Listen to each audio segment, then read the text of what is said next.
நீ என்ன செஞ்ச, என்ன பார்த்த கேட்டுட்டே இருப்பாங்க.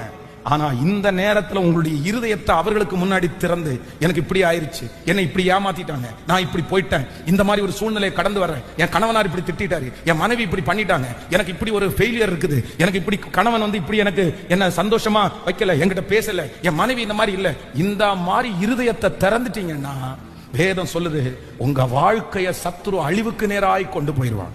வாலிப தங்கச்சி, தம்பி, உன்னுடைய இருதயம் எங்க மட்டும்தான் திறக்கணும்னா கர்த்தர் சமூகத்துல மட்டும்தான் திறக்கணும். உன் வலி கர்த்தர் சமூகத்துல மட்டும்தான் திறக்கணும். உன் வேதனையை ஆண்டவர் சமூகத்துல மட்டும்தான் திறக்கணும்.